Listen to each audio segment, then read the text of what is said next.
Hey guys, welcome to the first FSC support video. We are here today with Annika Lydiate, who is an OT at Health Central in Mount Hawthorn. Yep, and can you just tell us a little bit about what an OT actually is and what they do? And how you do it? How I do it? Okay, so an OT works in a lot of different areas. I guess the whole premise is looking at occupations and what is important to you and how we can allow you to do those. We look at things like your barriers that are going to stop you from doing it and how we can get around them. I am a soft tissue OT, so my role is in the diagnosis, treatment and prevention of purely musculoskeletal injuries. So from an OT point of view, we look at how your occupations may have caused your injury, how they may affect your recovery, how everything down to your lifestyle routines, your underlying health may impact on your recovery and your ability to recover from those injuries. We also look a lot on, like I said, lifestyle and things like that, because injuries don't only affect your lifestyle, but lifestyle affects injuries. So we kind of go both ways. So it's more about like working with your body rather than against your body. Yeah, pretty much. I mean, your body has its own recovery process and its own healing process already in place. We just work to allow that to happen and to improve that rather than working against the body and trying to force it into things it doesn't want to do. Your body's pretty smart and we just make sure it's able to do what it's made to do. Awesome, sounds pretty cool. So about yourself, I've heard you had this really attractive and cool boyfriend. Do you want to say anything about him? No. It's me, it's okay. Just thought I'd drop that in there, get something out of it. Have you got any goals for this year that you'd like to share with anyone? I've just gone back to swimming. So a lot of you guys probably know I used to be a swimmer, was a swimmer, I guess am trying to not drown and be a swimmer at the moment. Yeah, I have had a bit of a shitty 2019 to be honest, and kind of coming out of that, I thought what better way to flip it than swim to Rottnest. So that's me at the moment. Yeah, and we can get into some more of the details about the page that you set up and why and all of that later on. So, let's get into it. You're here to talk about how guys can stay healthy and some basic tips and tricks that they could do during this time. So, what have you got for us? What's the first thing? Okay, we'll start with where I always start. We'll start with stress. A lot of you guys have probably seen me before, and it's the one thing I always talk about, how stress affects our body, how it affects our healing and our immune system and everything.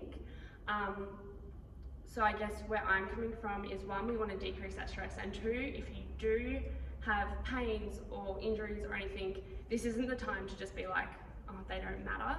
This is the time to really capitalize on your recovery, because if you're in pain, your body almost goes into like shutdown mode. So your pain receptors and your immune mediators work so closely together that if you are in a state of chronic pain or even just acute pain that isn't being treated properly, your immune mediators don't work as well. So your immune system actually goes down. And obviously in a time like this is when we want that immune system to be working as well as it can be. And then going back to the stress, I mean, a lot of you guys have probably heard this before, but when we talk about your body being in a state of chronic stress, it gets into that real fight and flight stage of the nervous system where a bunch of inflammatory chemicals are released, like your cortisolic acid. You guys probably heard of cortisol before, which increases your risk of injury, but also increases your pain sensitivity and your ability to recover. So what we need to focus on now is just like the real basics to kind of reverse that, get yourself out of pain and get your body recovering as well as it can. Yeah, I guess and stress is one of those ones that everyone likes to talk about, and everyone says that they like dealing with their stress and stuff, but it's also like the least, like when people would prioritize things that's going to help them, stress generally ends up being one of the ones down the bottom, like their management of stress. Like people are so quick to try and prioritize, you know, their work and something else, and then they forget about themselves, and there's like the stress levels, and that impacts those other things so badly. Yeah, and if it's not the one that you're working on, all those other things suffer anyway. And I just feel like sometimes people almost wear it as like this like gold star badge, like, oh, I'm so busy, I'm so stressed. Oh, look at me, I work so many hours, and I'm so like blah blah blah. Like, oh, I'm stressed all the time. It's okay. Like, it's not okay, guys. Like, don't be stressed. Like, just chill. Be like me. Chill. The world is falling apart. It's fine. I'm only mildly stressed. I'm ready for mild breakdown. So, how's some good ways that we can deal with this? Deal with stress? Okay. So now what I'm telling all my clients to do is just focus on the basics. There's so much stuff that we can't control at the moment.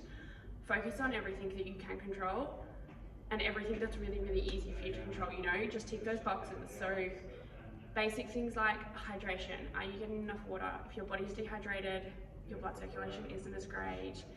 The nutrients that are supposed to be circulating around your body just aren't circulating. So one, you know, you guys should be getting at least 2 to 3 litres of water a day. That doesn't include all these online workouts you're doing or whatever, as a minimum. My next big one is always sleep. You guys need to be prioritising on sleep. Now more than ever, our bodies don't recover unless we're asleep and unless we're getting good sleep. So like we've always said, your 7 to 9 hours sleep. If you know you're in a bit of a sleep debt because you've been stressed over the last few weeks or work's crazy, and now you're working from home because you have to, use it as a time to catch up. Like, use it as a time to let your body recover. And as much as you still need to be doing your work, if you can stay in bed for an extra hour, like your boss isn't going to know. As long as you get your stuff done. Your boss won't know. I also, like, instead of like lying to your employer, I would say, like, you're now gaining, you know, almost half, like, travel time. Average commute. What's your average commute? Think about your average commute. You no longer have to do that if you're working at home still, yeah? So that is time you can use to work on yourself or your sleep, or, you know, being more prepared, giving yourself 5 minutes out of your day to like not look at the whole situation around you and just focus within what you need to be doing. Yeah, it's kind of a nice segue to my, well, not my next one, but my next one. Looking at turning on that like rest and digest nervous system. So you guys may not be doing anything like that now, but because stress is up here for everybody at the moment, the second you turn on the TV, you know, anything, business is shutting down, whatever it is, everybody's really stressed at the moment. The gym's closed. The gym is closing down, and now it's not, and then it is. No, the gym is closed. The gym is closed.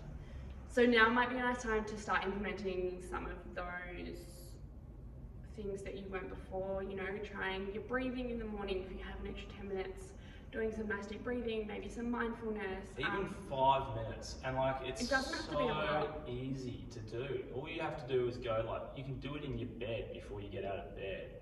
Just put a timer on your phone. It's probably sleeping, or it's probably right next to you. It's also a bad thing, but you know. Or I use my watch. I leave my bedroom mainly because Annikas is still asleep. I leave our bedroom and I lie down on the floor in our kitchen. If you haven't seen the video, I did one earlier in the week or last week, and I'm lying there and I just do, like, it's just 5 minutes. I use my watch. It tells me how to breathe. Not all watches do that, but it's not that easy.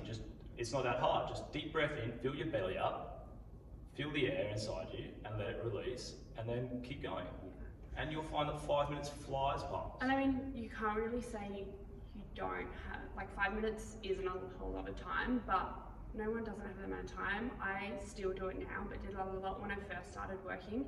If I was really anxious about like a new client or starting clinic or whatever it was, literally in like the 2 minutes before my client was called in, I'd get like buzzed by the girls, and I would lay on my bed and do deep breathing, like 10 breaths, and it just calms you.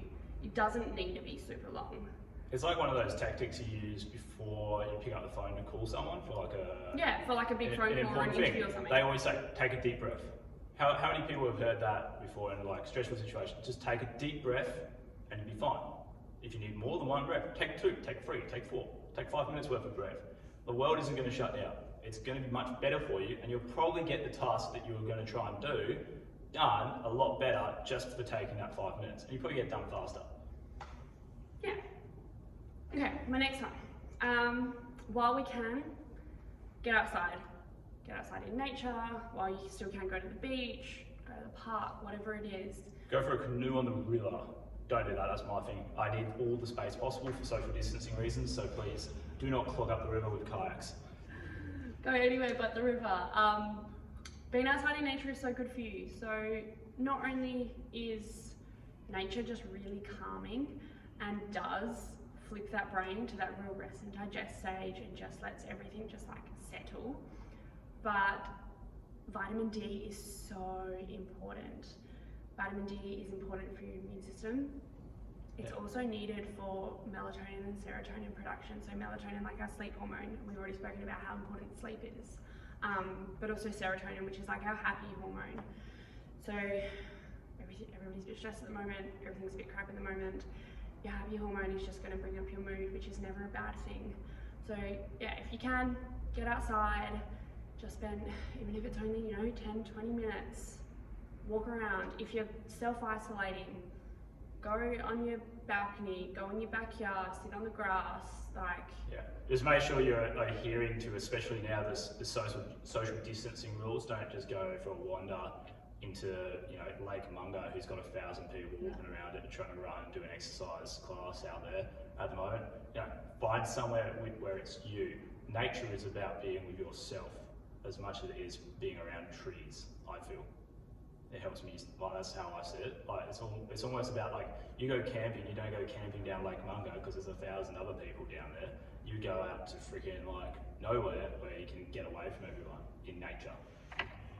That's my take on nature. But yeah, make sure you're not surrounding yourself by people, social distancing rules, but get outside and try and get some sun on you. Get some sun on your skin. I think there's a really good message there. Yeah. Probably, with that, it's probably something like routines. We've talked about a lot of things, but how do we make this a routine? As in going outside, getting... No, like sleeping, recovering, how do you... in terms of routines, a lot of the things that I've spoken about to my clients is trying to maintain some kind of a routine. So getting out of routine, as much as people may not think that you have this really strict schedule, everybody has their routine, and getting out of that is not great for mental health, is not great for making you feel productive or making you feel good. So, if you're working from home, just really simple things that you can do. Don't just sit in bed with your laptop and do your work in your pajamas. Make an effort, get up, make your breakfast, have your shower, get dressed as if you were going to work. It just gets your day started and breaks up from just constantly feeling like you're doing everything but also nothing. Another thing that's really nice is if you're lucky enough to have a few different rooms in your house, have a work room and have your bedroom and your living room. You don't want to be going to bed in the same place that you're doing your work, or relaxing in the same place that you're doing your work. Those doors create a physical barrier or boundary for your brain to go, okay, this is my workspace, this is my relaxed space. There's a lot of research into that. Yeah. People who study, on school kids who study on their bed, and how they have worse sleep than people that study in the kitchen. Yeah. Or for example, there's something that's really... Have a study room or something. Yeah, I have a set study area. I know for a fact that at school I used to always study better at school. At home was my shut-off place, but if I needed to study, I'd go into school early when I could. And just other little things. So, we spoke about trying to incorporate all these self-care activities. So, the time that you would be driving, don't just use that to do nothing. Try to make it something good for your own health or something good for your own self-care. So using it to do your breathing, your mindfulness, and then making sure you are then stopping and then getting a shower, getting ready, and then going, okay, this is my work time. Because if you just kind of have your laptop sitting there, you're either one, gonna feel like you're doing too much and just work yourself to the ground, or you'll get into that really annoying state where you're like, my laptop's been sitting all day and I've been staring at it all day, but I haven't really done anything. It's really differentiating between like, this is my home time and this is my work time is really good. Yeah, you start turning into like, you're stressing out about how much you're procrastinating when you're not really procrastinating. Yeah. You're trying to do other tasks, so you're tricking your brain into stressing out about something that you're not really, you shouldn't really be stressing about. What's your routine? My routine? What's your morning routine? Hit me. I don't see your morning routine. I'm normally at work. What do? I get woken up by you at 4:30 in the morning. And then you go back to I sleep. then push back asleep. I'm usually up by about 6 o'clock. I then get up. My routine's actually changed a little bit recently. Because in the past it was like, stay in bed. But the last few weeks I've been able to kind of make a routine, which has been really nice. So I get up, I do a bit of a stretch, I do a little bit of mobility, not a whole lot. I make breakfast, I then get a shower. My routine's really crazy because most days I don't start work till like 12:30, which is really nice. And then every day I go to the beach. So after I've had my breakfast, I usually drive down to Florida. Usually on the way I'll grab a coffee. I've got into a really nice habit of starting my day with a bit of a dip in nutrition, which has been nice. And potentially won't last much longer. Yeah, we'll do that for as long as we can. But that's okay. So maybe I'll have a cold shower. Yeah, that's a good example of how you can have a routine and it doesn't have to be so strict. Like there are some very like key aspects there of Annika's like morning that she makes sure that she does.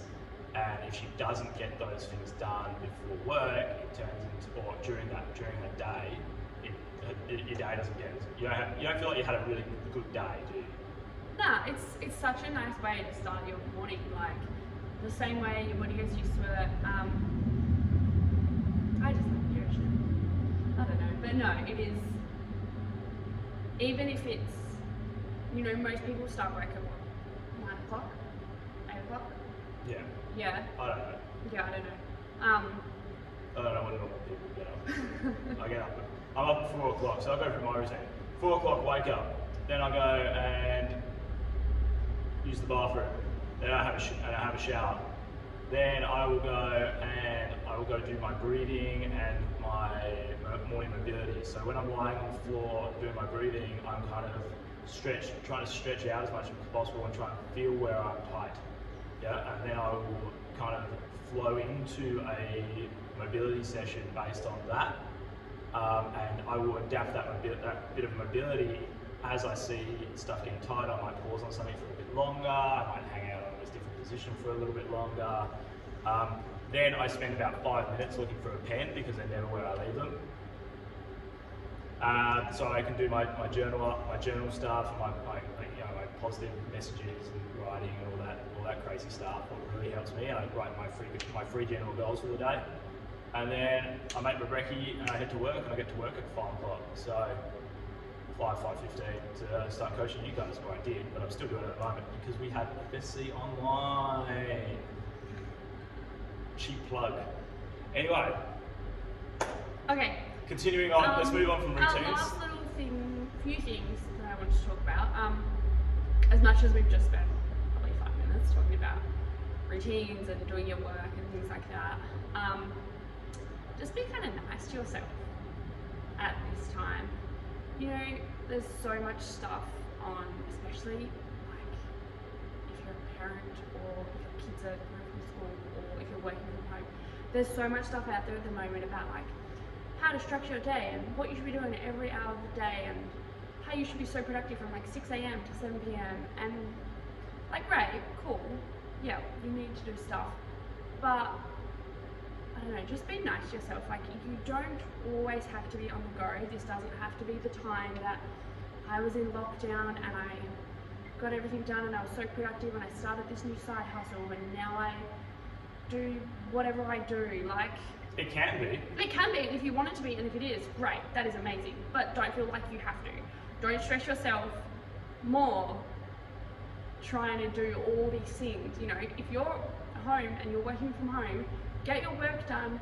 And if that's all you want to do for the day, that's cool. And if you're going, well, this is too much, I want to watch Netflix for like half an hour, that's fine. Like, you know, sometimes you need that little bit of extra recovery because life's a little bit crazy, or, you know, like we spoke about before, life might have been a little bit crazy before, work might have been crazy. Nobody actually recovers as much as you should.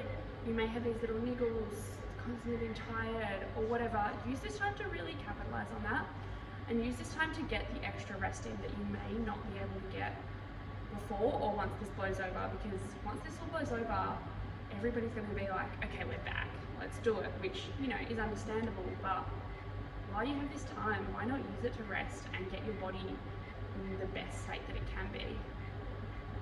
Yeah, and work on yourself a bit. I Yeah, think like, is a good thing. yourself. You've always got to see opportunity in things, and if you're going to be working from home, you got opportunity to work from home. Probably see your kids throughout the day if they're not at school at this point in time. You've got them out of school, especially going forwards when that does happen, or when if it happens, who knows? It probably will happen. You know, we have those. You know, you have that time to spend with your kids and stuff. So get your work done, then hang out, and get some more work done, then hang out, and get some more work done. Like, you've got all these great opportunities that will be presenting themselves. Don't miss them, and, you know, work on yourself and go from there. So, talking about working on yourself. My last big one though that I wanted to talk about. Oh, that was a perfect segue. I know it was, but this one's really important. Continue on. Okay, the last thing before I roll around segue. Which I know I have done, if you're getting too stressed, or there's like a million different pieces of information about what's going to be shut down, or what's going to cure this virus, or what's going to make you sicker, or whatever it is, and it's just too much information, you get information overload, turn it off. Like, just turn off social media, turn off the news, only get, like, I've only turned my notifications on to the important things. If you scroll through Facebook, all you're going to see is like virus, this is shut down, virus. And it is really distressing, and it causes too much stress than it should. Just get the important information and then turn everything else off. Yeah, a big thing on that, like, just get your information about this virus from the sources that actually matter, if that makes sense. So don't like flick through Facebook for hours on end looking at, you know, dumb Unilab articles about how some dude in England with a virus did I don't know, if something happened and the police knocked him out or something like that. Like, you don't need to look at that stuff. It's not relevant to you right now, and it's just an extra stress. You want to look at probably World Health Organization, Australian Medical Association, and maybe Scott Morrison. And what the government is trying to tell you at this point in time. So, yeah, I think on that, Mark McGowan's been very good at like communicating what he wants to do. Who's that guy from the Australian Medical Association? Should give him a shout out. He's great. What we should be doing. Anyway, Australian Medical Association. If anyone can remember his name, the doctor. He's I'm not sure, but he's the president of the WA part of the Australian Medical Association. Yeah, he's getting information out there real well. And obviously probably listen to what the Prime Minister says, because at the end of the day what the federal government is saying and what the state government is saying is what's going to dictate our lives. But other than that, like, turn it off. It's not important. You just have time to watch Netflix with your girlfriend or yourself or your partner or your wife or your kids or something like that. Do something with people, or play Scrabble. I don't know, do something. Do your online workout from FSC. Plug. Another cheap plug. Talking about cheap plugs, I've done it again! Talking about cheap plugs, Annika, would you like to cheaply plug this new little endeavour that you've got going? Okay, so I started a page. Everyone brace, this is quite hard for Annika to talk about. It's probably one of the first times she's ever going to say it out loud. Well, I shared it. Did I share it yesterday? You shared it yesterday, but you haven't actually, I shared it yesterday, but I made it on Saturday because I just couldn't get myself to share it. So I've started a page. It's called Fueling My Swim. What's it about? It is about my recovery and my journey through this next stage of my recovery through my journey of my eating disorder, and getting from where I am now, which is 100 times better than where I was 6 months ago, but nowhere near where I want to be. So basically from now to hopefully Rottnest 2021, and everything that goes into that. I don't really know what to say. Yeah, so last year Annika was diagnosed with an eating disorder. It was something that we probably were aware of for a very long time in our relationship, and we were working through. And it got to the point, I don't think you mind. No, everyone knows. Okay. And it got to the point where Annika was actually hospitalised for 4 months. Over 4 weeks. 4 weeks. 4 weeks. Clarification. 4 weeks. Over, what was it, December? November, December. November to December, and we managed to get her out, and ever since then she's doing really well. She got through Christmas really well, and every week she's improving. Her weight is going up. Her bloods are looking great. She's getting a little bit of that shithead personality back instead of being Annika the zombie boat. Yeah. What's a lot better. And so when we got out of hospital, I think it was when we got out. It was like literally as we got out of hospital. We talked about it in hospital. Annika said, "I'd really like to do Roto again because you are quite the successful open water swimmer." And she's done 2 Rottnest solos, and we thought that would be a really good way for her to have something to focus on what is a very long journey. Like, recovering from an eating disorder is not as simple as like eating some more food. It's got nothing to do with the food. Like, eating more doesn't make it better, like at all. Well, it does, but like, that was dumb. It does. It does. It actually does make it better. It does, but like, I think people think that it's like, it's just like this really vain thing about, wanting to look really good and doing it to yourself to just like look amazing, and it's just not that. Like, that's just not what it is. Or at least for you, that wasn't what it was. Yeah, I mean, it might be for someone else, but like, I guess a big part of why I started this was, the biggest part was because I want to see my journey, and it's a way for me to get everything out, and it's a way to keep me accountable. But also, I think there's so much shame around eating disorders, which like I still have. That's why it's been so hard for me to admit it. And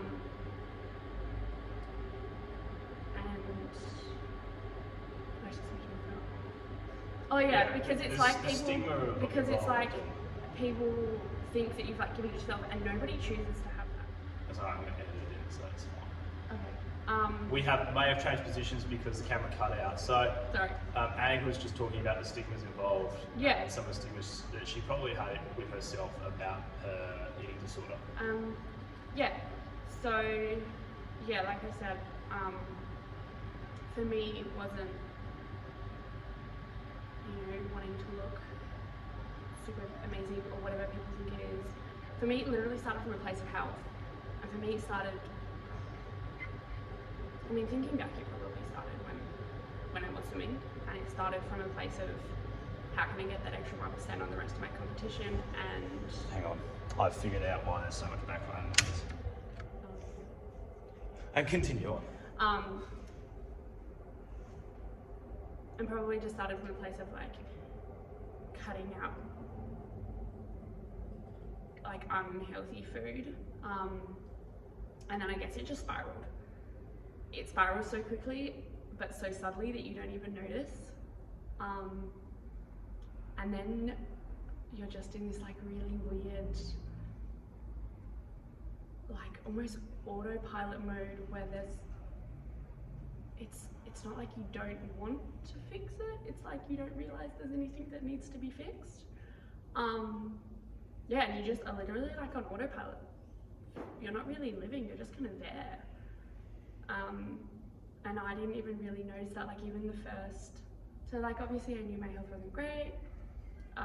It was even when like... even the first couple of weeks in hospital, I was like, I don't know why I'm here, this is so stupid, like, I'm fine, you know.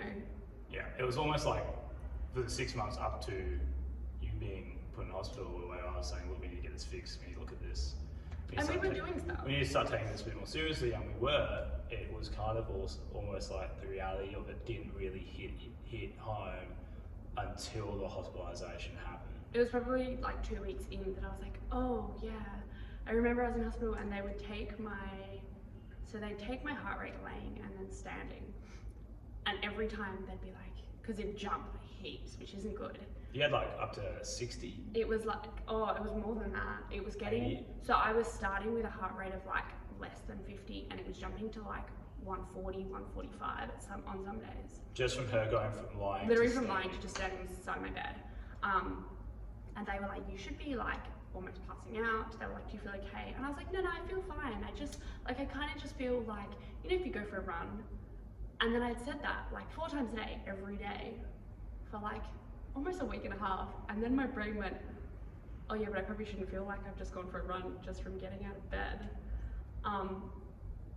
And that was kind of when it kicked in that I was like, oh shit, this isn't good.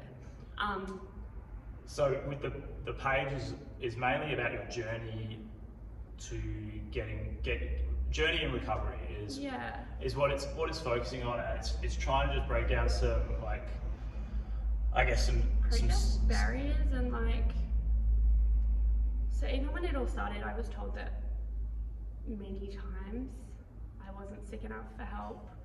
There was nothing wrong with you, you're fine. I went to get help a few times and I had GPs be like, you're fine, just go. You're not sick enough to you're not sick enough to need help. And we're at that stage, all we were looking for was the basic medical assistance, like grants and stuff like that. What were available, and we had the dietitian and...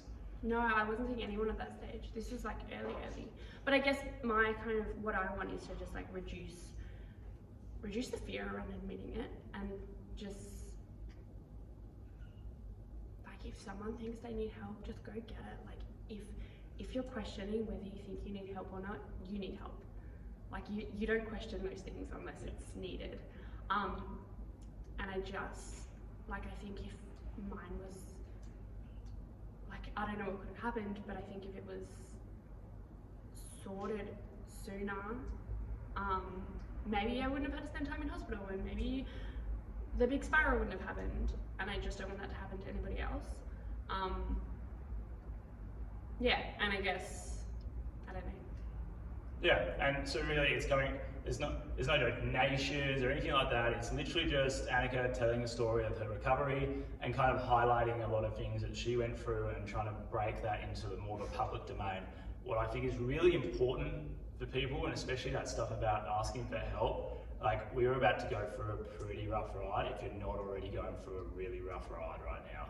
There's a lot of people out there, especially like right now, that are really struggling, they're losing jobs and stuff like that. And a real big reason we started FSC Support was to support people, okay? So if anyone is out there struggling or anything like that, please feel free to reach out to me or whoever in the group or whatever, or your friends and your family, and just ask to help, because this is not the time to try and deal with stuff by yourself. This is the time for everyone to get together as a community and really help each other through these times that we have no idea are going to be, you know, good, bad, terrible, whatever, but we have no idea. There is so much uncertainty in this rapidly developing situation that is around us. So make sure you guys stay strong, stay safe, stay connected, and hashtag be formidable. That's us today, guys. Thank you for dialing in, and we'll catch you soon.